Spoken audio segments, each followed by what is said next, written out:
So I have a question for Marc.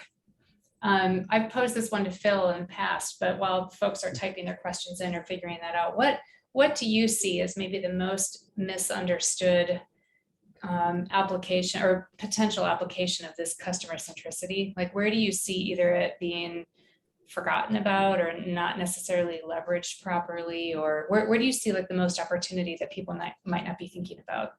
I think it's equally to the left and to the right of the traditional product management function. So if we think about where product managers are in the organization and their contribution to the value stream, it's usually kind of right there in the middle. If we think of the product lifecycle, in more traditional organizations that are following more linear processes, we have a lot of planning up front, right? Big ideas are happening, and executives and leaders are placing big bets on things, or they're arranging big bets.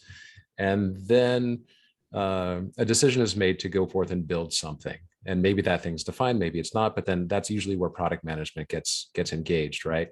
They do their thing, and then there's a little bit of a handoff to the technical folks who are entrusted to deliver that solution.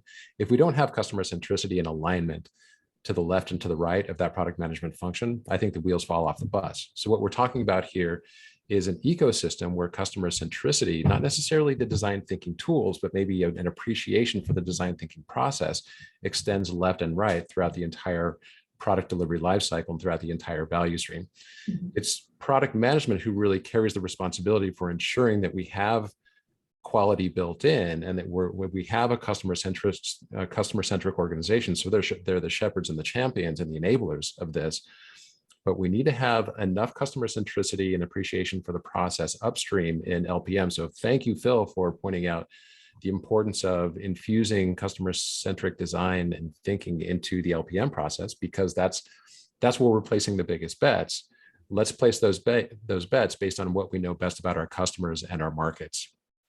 And then similarly, to the right of product management, we need to make sure that the technical teams are always kept aware of the latest thinking in regards to where the best features are going to be, where the most value in those solutions is going to be. And this is a never-ending cycle because markets and customers always change. Mm. So I'm going to follow up with one other question, and then I'll let you guys, well, Phil, kind of reading the chat. I know there's going to be some you're going to want to pull on there as well, but is this the skill set that product managers need to have in order to go both right and left of where they traditionally play? Where do you learn how to do that? I mean, I know that was the intention of the APM course, but otherwise, it seems to me that it's an awful lot of maybe good mentorship or trial and error. And I don't know how else product managers get good at that other than the trial and error piece. But do you have any advice on people who know they need to go both right and left? Like, what really should people be doing to do that? Phil, are you taking this one, or is this? Oh, no, I'm smiling because it's like what popped into my mind is you could say the same thing about LPM. You could say the same thing about SPC. It's like there's a class for it, but I would say this is that take a class that starts your journey. And then, not everybody's in a situation where they can bring in a mentor. I'm blessed to be able to do what I love and love what I do. And a lot of that is mentoring internal change agents, whether it be product managers or SPCs or lean portfolio managers.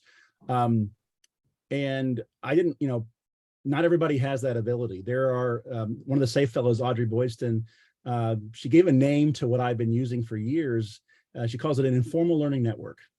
And so there are communities of practice out there. There's meetups, there's Slack communities, there's places you can go to learn. You can pair up with people that you meet on a webinar, right? The idea is that you want somebody out there to bounce the ideas off as you're trying this in the real world.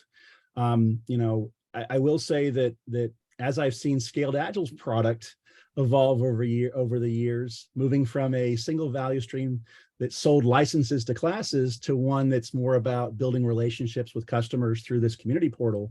There's a lot of good stuff on there. Marc, do you know if there's any plans to have an Agile product management practice guide similar to the great lean portfolio management practice guide that's out there? I don't think it's out of the question. We're seeing a lot of value in those practice guides, so I wouldn't be surprised if one develops.